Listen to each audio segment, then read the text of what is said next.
Selamat pagi teman-teman, senang sekali bisa berjumpa dengan Anda kembali ya dalam pembelajaran online.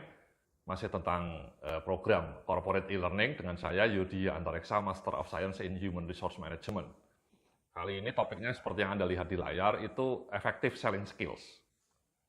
Ya, kemampuan menjual secara efektif.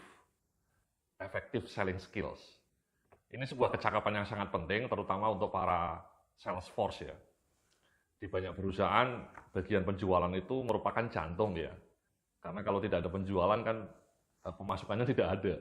Perusahaannya bisa bangkrut.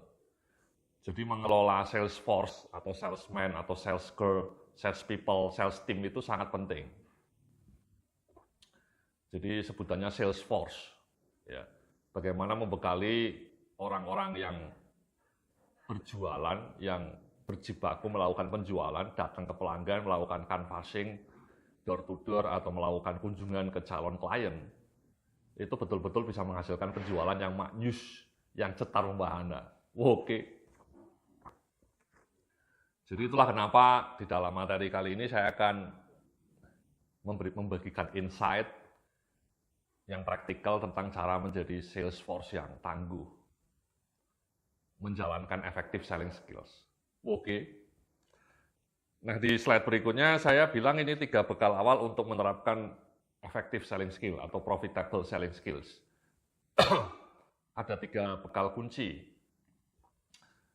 Kemampuan dasar yang harus dimiliki oleh seorang sales force atau sales people atau salesman untuk menjadi seorang tenaga penjual atau tenaga wiraniaga yang hebat, yang cetar membahana. Di slide berikutnya, yang pertama, seorang sales force itu harus know your product well. Ya, jadi kalau Anda bekerja di sebuah industri tertentu, jualan produk tertentu, maka sales force-nya harus menguasai dengan sangat bagus produk yang dia jual. Contohnya misalnya sales force jualan mobil ya. Mobil BMW atau mobil Mitsubishi Expander atau mobil Hyundai Stargazer gitu ya. Itu idealnya tenaga penjualnya, baik yang ada di dealer maupun yang datang ke pameran-pameran, itu tahu banyak mengenai produk yang dia jual, spesifikasinya seperti apa, BMW atau Mitsubishi Expander Cross itu spesifikasinya seperti apa, kelebihannya seperti apa. Bahkan kalau dibandingkan dengan produk pesaing, kemenangannya di segi apa. Misalnya dibandingkan dengan Hyundai Stargazer, Mitsubishi Expander itu menangnya di sisi apa gitu ya. Atau kalau orang jualan Fortuner ya, Toyota Fortuner, apa kelebihan Fortuner dibanding Mitsubishi Pajero gitu ya. Jadi orang sales force-nya ini tahu betul mengenai produk yang dia jual. Demikian juga kalau dia jualan HP. Misalnya seorang tenaga penjual HP di gerai-gerai counter-counter HP di mall-mall itu jualan Samsung misalnya. Idealnya orang ini tahu sangat detail mengenai Samsung ya. Bukan hanya di permukaan ya, dia tahu sampai sedetail-detailnya. Karena kadang-kadang penjual itu juga pinter ya. Pengetahuan pembeli sekarang sudah makin luas, pembelinya pintar-pintar. Sehingga sales force-nya itu juga harus jago menguasai produk yang dia akan jual. Bagaimana spesifikasi Samsung Galaxy S22 yang dia mau jual. Apa kelebihannya dibanding iPhone, apa kelebihannya dibanding OVO. Bagaimana teknologi mikroprosesornya, pakai Snapdragon atau tidak, bagaimana kekuatan layarnya, bagaimana kekuatan kamera digitalnya. Apa kelebihan kamera digital Samsung Galaxy S22. Itu semua harus dipahami. Ya, jadi orang itu tahu betul mengenai produk yang dia akan jual. Contohnya saya sendiri ya, saya sendiri sering melakukan selling skill ya. Saya kan seorang konsultan. Selalu prosesnya itu kalau ada klien yang tertarik, dia ngemail saya, kemudian minta penawaran proposal, saya kirim proposalnya. Kemudian kalau mereka tertarik dengan proposalnya, mereka ngundang saya untuk presentasi. Itu namanya sales presentation. Di dalam presentasi itu, success rate saya cukup tinggi ya. Mungkin bisa sampai lebih di atas 50% ya. Jadi kalau ada klien ngundang saya untuk presentasi, itu kemungkinan besar dia akan jadi klien saya. Jadi kalau ada 10 klien ngundang saya, itu biasanya 5-7 akan beneran jadi klien. Kenapa? Karena ketika presentasi itu saya sangat meyakinkan ya, saya menguasai betul produk yang akan saya jual. Misalnya saya jualannya jasa konsultasi penyusunan SOP atau penyusunan KPI, Key Performance Indicators. Itu saya sangat tahu benar bagaimana KPI itu dibangun, contoh-contoh KPI seperti apa. Di dalam sales presentation itu saya sering ngasih contoh nyata, ngasih success story klien-klien sebelumnya. Dan saya menguasai sangat detail ilmu atau produk mengenai jasa konsultasi penyusunan KPI. Contoh-contohnya, bagaimana fasenya, bagaimana tahapannya, bagaimana manfaatnya. Itu selalu saya sampaikan dengan meyakinkan dalam presentasi ya. Sehingga calon klien saya itu biasanya jadi menggunakan saya sebagai konsultan. Jadi sampai hari ini saya masih bertugas sebagai seorang tadi juga ya, salesman juga ya. Masih sering keliling saya, ya, keliling untuk presentasi ke calon-calon klien. Jadi di slide berikutnya itu saya bilang ya, pemahaman produk yang solid baik dari sisi keunggulan teknis, spek, kelebihan dibanding produk pesaing, serta benefitnya akan membuat Anda menjadi lebih kredibel di depan calon mata pelanggan. Ya, jadi tadi saya cerita ya, saya paham betul mengenai produk saya. Jadi reputasi saya sebagai seorang konsultan itu sangat bagus, sangat solid ya. Kredibel. Jadi ketika saya presentasi itu betul-betul auranya itu meyakinkan, ini konsultannya nggak main-main gitu. Karena saya paham betul mengenai produk yang saya jual. Itu yang pertama. Yang kedua, memahami dinamika industri di mana Anda bekerja. Ya, at least Anda tahulah ya, maksud saya tahu mengenai industri di mana Anda berada. Ya, misalnya Anda jualan HP tadi, ya Anda tahu mengenai produk-produk pesaing Anda. Anda jualan HP Samsung misalnya, paling tidak ya Anda tahu jualan produk Oppo, Xiaomi, pesaing-pesaingnya. Atau kalau orang jualan tadi ya, Mitsubishi Xpander, paling tidak dia tahu spek Hyundai Stargazer, tahu spek Toyota Avanza. Sehingga dia bisa menyampaikan dengan bagus apa kelebihan Mitsubishi Xpander dibanding pesaing-pesaingnya. Ya, Anda paham mengenai dinamika industri di mana Anda berada. Ini saya bilang di slide berikutnya, memahami dinamika industri di mana Anda bekerja, potensi pertumbuhan, iklim persaingan, langkah-langkah kompetitor akan membuat Anda lebih responsif dalam menata strategi penjualan yang akan Anda jalani. Ya, jadi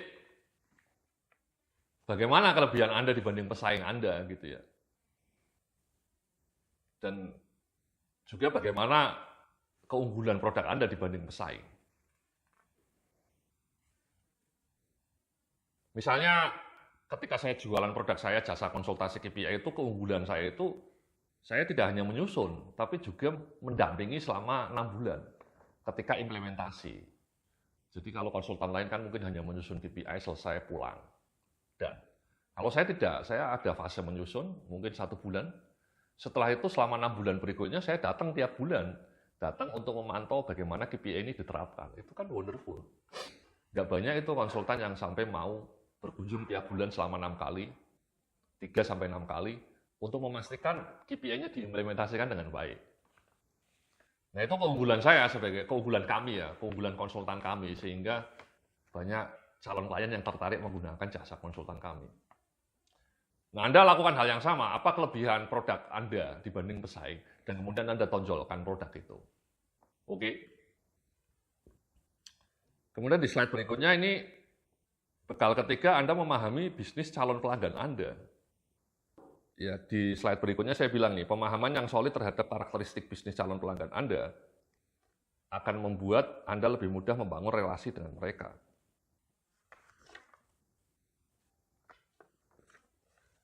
Ya, kalau bisa Anda tahu mengenai industri klien Anda ya, terutama ini yang B2B ya, bisnis to bisnis ya. Misalnya kayak saya sekali lagi konsultan, klien saya kan banyak B2B ya, klien saya banyak perusahaan ya. Dan selalu sebelum saya presentasi, saya pelajari perusahaan mereka apa. Dan kemudian saya pahami industri mereka. Dan saya ngasih contoh KPI-nya bisnis mereka. Jadi misalnya calon klien saya perbankan. Saya pelajarilah industri perbankan, kemudian KPI di bidang bank itu apa saja. Kebetulan saya sudah punya ya, saya itu punya KPI dari semua industri. Jadi ketika saya presentasi penjualan atau sales presentasi, saya ngasih contohnya itu KPI-nya perbankan yang lazim digunakan oleh bank-bank di seluruh dunia. Saya tampilkan itu. Jadi mereka itu merasa sangat related. Atau ketika calon klien saya itu perusahaan manufacturing atau consumer good, kayak Unilever misalnya. Ya saya ngasih contoh KPI-nya kayak KPI consumer good. Kalau manufacturing kayak Toyota, Astra Motor, ya saya ngasih KPI-nya contohnya yang sesuai dengan industri manufacturing. Jadi itu kan sangat dekat dengan mereka dan itu akan membuat mereka respect kepada Anda. Jadi kalau Anda tahu mengenai bahasa atau language atau jargon-jargon dalam industri calon klien Anda akan lebih dihargai. Ya, jadi ketika saya berhadapan dengan calon klien dari perbankan, ya saya ngomongnya dengan bahasa perbankan. Ketika saya bicara dengan calon klien dari perusahaan digital misalnya, digital marketing, atau kementerian, saya juga sering dapat klien kementerian. Yaitu bahasa saya bahasa kementerian ya. Misalnya IKU, RJPP, Tupoksi, Ortala, gitu-gitulah. Jadi jargon-jargon yang khas kementerian. Sama teman-teman ya, kalau Anda berhadapan dengan klien dari berbagai industri, kalau bisa Anda pahami bahasa-bahasa dalam industri tersebut. Sehingga ketika Anda melakukan sales communication, Anda memahami jargon-jargon mereka. Itu biasanya mereka akan terkesan, ya kalau Anda paham dengan jargon-jargon mereka, ya, familiar ya. Anda akan dianggap sudah familiar dengan bisnis mereka, Anda akan dianggap familiar dengan industri mereka. Dan penelitian menunjukkan kalau Anda dianggap familiar itu, Anda akan punya peluang lebih tinggi untuk mendapatkan penjualan. Oke? Jadi itu ya teman-teman ya, ada 3 bekal yang harus Anda lakukan. Anda paham produk Anda, paham kekuatan produk Anda. Yang kedua, Anda memahami dinamika industri calon klien Anda. Dan yang ketiga, Anda bahkan juga memahami bisnis proses klien Anda. Ya Anda pahami bisnis prosesnya itu. Karakteristik pelanggan Anda itu seperti apa. Itu akan membuat Anda unggul dibanding Salesforce yang lainnya. Oke? Nah, di slide berikutnya ini saya juga ngasih tahu nih ya, 3 komunikasi utama untuk melakukan persuasive selling. Ketika Anda komunikasi itu ada 3 hal yang harus Anda sampaikan. Yang pertama tadi saya sudah sampaikan juga ya, komunikasikan fitur-fitur kunci dari produk jasa yang akan Anda jual. Apa fitur-fitur kuncinya? Ya, kalau Anda jualan laptop misalnya, apa fitur-fitur keunggulan, fitur-fitur kunci dari laptop Anda? Misalnya pakai layar sentuh, kemudian microprosesornya sudah generasi terkini, ya grafiknya pakai NVIDIA. Ya NVIDIA itu grafik yang paling andal dalam visual microprosesor. Kemudian RAM-nya berapa? Jadi Anda dengan fasih menceritakan fitur-fitur utama dari laptop Anda. Kalau Anda jualan Mitsubishi Xpander, ya Anda sampaikan fiturnya. Mesinnya berapa cc, kemudian irit enggak bensinnya, berapa 1 liter itu bisa dipakai berapa kilo. Kemudian ada airbag-nya enggak, kemudian ada sensornya apalagi di dalam mobil itu. Kan sekarang sudah pakai sensor semua mobil ya. Terkonek dengan HP enggak? Mobilnya terkonek dengan HP enggak? Bisa enggak? Bahkan bisa menjalankan mesin mobil dari HP enggak gitu ya. Itu fitur-fitur utama mobil masa kini. Itu ya teman-teman ya. Yang kedua kemudian komunikasikan juga kelebihan produk Anda dibanding pesaing. Ya. Apa kelebihan produk Anda? Saya tidak tahu Anda jualan apa gitu ya sekarang ya, tapi contohnya tadi misalnya Anda katakanlah jualan HP gitu ya. Apa kelebihan HP merek Anda dibanding merek yang lain? Ya, apakah dari microprosesornya, apakah dari kamera digitalnya, pikselnya lebih tinggi, apakah dari baterainya lebih tahan lama, dan seterusnya, dan seterusnya. Anda sampaikan itu keunggulan-keunggulan itu. Nah, di halaman berikutnya ini saya ngasih assignment pertama nih. Rumuskan fitur-fitur unggulan dari produk Anda dan apa kelebihannya dibanding produk pesaing. Jadi setelah video ini, tolong Anda ini ya, pikirkan dengan teman-teman sales Anda apa fitur keunggulan produk Anda. Dan bahkan kemudian dibanding produk pesaing itu apa keunggulannya. Silahkan Anda duduk, Anda tuliskan. Ya, Anda diskusikan dengan teman-teman sales Anda. Sehingga kalau bisa jawabannya itu standar nanti. Jadi semua Salesforce di tempat Anda itu punya template yang sama. Ini tugasnya sales manager ya. Sales managernya harus ngasih poin-poin yang jelas, panduan yang jelas, keunggulan produk Anda dibanding produk pesaing. Fitur-fitur utamanya apa? Itu ditonjolkan, kemudian ditulis yang rapi dalam huruf yang besar, bahkan kemudian di-share di HP dalam bentuk banner ya, dalam bentuk digital poster, ya poster digital. Sehingga semua Salesforce-nya itu paham, sama bahasanya. Ketika mereka menyampaikan keunggulan produk Anda, ketika mereka menyampaikan fitur-fitur utama produk Anda, itu mereka bahasanya sama. Karena panduannya sama. Anda sudah punya itu belum? Ya, di kantor Anda sudah punya itu belum? Kalau belum, sales manager-nya harus bikin itu. Oke? Nah, di slide berikutnya saya menyampaikan ini ya, komunikasikan value dan benefit jika pelanggan membeli produk Anda. Value, ya apa manfaatnya? Ya misalnya, saya jualan produk kursus online nih sekarang nih ya. Kalau Anda lihat landing page saya di website ya, saya jualan ini kan dengan landing page ya. Landing page-nya bagus. Itu kan saya tonjolkan value-nya. Value-nya misalnya Anda bisa menonton ratusan video, puluhan video tutorial mengenai berbagai topik menarik dalam bidang manajemen bisnis seumur hidup. Itu kan luar biasa ya. Seumur hidup Anda bisa akses video saya ini, linknya bertahan seumur hidup. Yang kedua, ketika Anda beli produk saya ini, Anda bisa share link Anda itu kepada teman-teman sekantor Anda. Itu kan amazing. Jadi Anda beli satu saja, tapi kemudian linknya bisa Anda share ke seluruh teman di kantor Anda. Itu kan unbelievable. Kalau kantor Anda misalnya ada 100 orang karyawan, 100 orangnya bisa akses gratis materi saya ini. Itu kan sangat murah ya teman-teman. Anda beli produk saya ini kan 295.000. Bisa pakai Anda sendiri, tapi kemudian Anda bisa share ke seluruh teman Anda di kantor. Itu kan sangat hemat. Bayangkan ya, padahal sekarang training itu biasanya satu orang satu hari 1 juta. Kalau ada 100 karyawan, Anda budgetnya 100 juta untuk training. Nah ini Anda hanya 295.000 seumur hidup.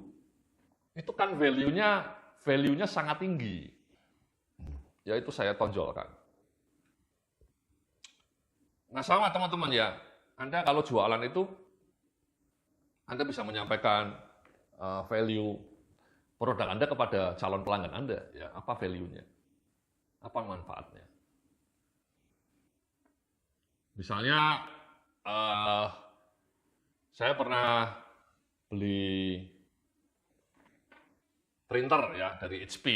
Ya, printer laser dari HP itu cukup mahal, tapi value-nya menurut saya sangat worth it. Kenapa? Karena hasil print-printannya bagus.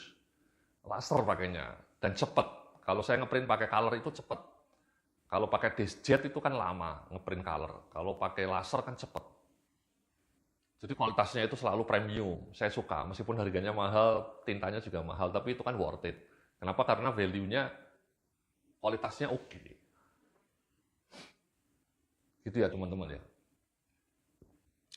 Nah, di dalam slide berikutnya saya ngasih tugas kedua ini. Coba komunikasikan value atau manfaat produk Anda bagi pelanggan. Bagaimana produk ini solve the problem yang dihadapi pelanggan. Ya, bagaimana produk Anda itu solving. Misalnya tadi saya beli printer. Apa solvingnya? Ya, simple. Mengatasi masalah saya dalam membutuhkan print-printan yang bagus, berkualitas, dan cepat. Kalau saya pakai diskjet yang murah itu lambat dan kualitasnya jelek.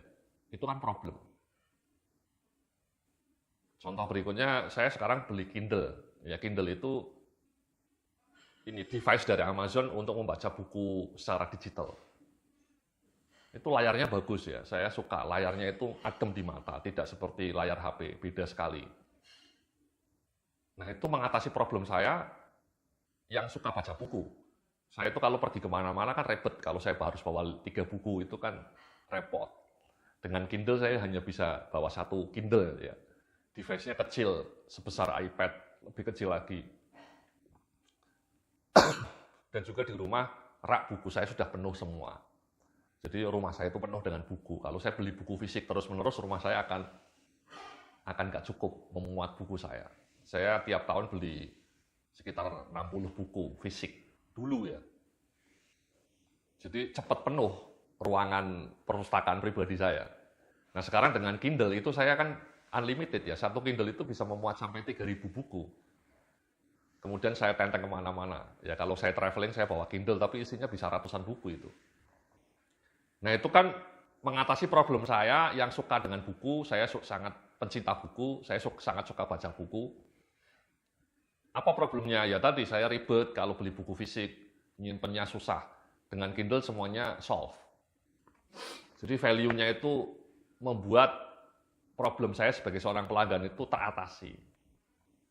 Nah sama teman-teman ya, coba pikirkan problem pelanggan Anda itu apa, dan kemudian bagaimana produk Anda itu solving their problem. Contoh lainnya ya GoFood ya. GoFood itu kan solving problemnya luar biasa. Apa itu problemnya? Ya dulu kita semua ingin beli makanan yang enak, yang variatif, menunya itu macam-macam dan mudah, bayarnya mudah, antaranya mudah. Dulu kan sebelum ada GoFood ya kita manual, ngundang tukang Gojek pangkalan. Itu ribet itu, nyiapin uang, ngasih tahu alamat tokonya. Iya. Kalau misalnya delivery dari restorannya kan pilihannya cuma terbatas ya. Misalnya kita KFC dulu sudah ada delivery, tapi kan hanya dari KFC. Itu kan juga problem. Padahal kita milih martabak, mau beli mie ayam goreng atau mie goreng. Nah, GoFood itu menyelesaikan semuanya dengan sangat elegan.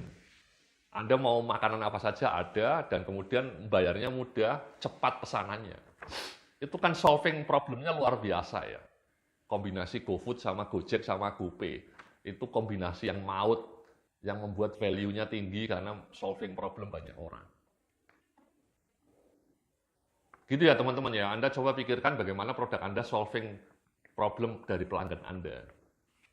Kalau Anda sudah menemukan itu, nanti ketika Anda jualan ke klien Anda bisa ngasih tahu ke pelanggan Anda, ini loh produk saya bisa solving your problem.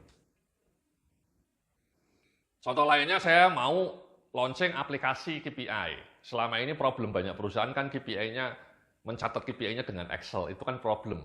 Problemnya ya ribet, kadang-kadang filenya hilang, kadang-kadang ngumpulin filenya susah, karena pakai Excel ya, formatnya beda-beda. Jadi pengelolaan KPI atau Key Performance Indicators menjadi sangat tidak optimal. Nah saya mau rilis software yang memantau KPI, semua karyawan bisa mencatat KPI dalam aplikasi itu. Aplikasinya berbasis web, bisa diakses di desktop, di laptop, ataupun di HP. Itu kan sangat praktikal ya, dan itu solving problem. Jadi Anda tidak lagi harus buka Excel ketika mengelola KPI Anda. Anda bukanya pakai aplikasi. Itu kan sangat otomatis. Itu solving problem juga. Jadi gitu ya teman-teman ya, pikirkan bagaimana problem pelanggan Anda, dan bagaimana produk Anda itu mengatasi problem tersebut. Kalau Anda bisa menemukan itu, Anda akan lebih mudah jualan di depan calon pelanggan Anda. Oke? Terima kasih, salam sukses. Penuh keberkahan.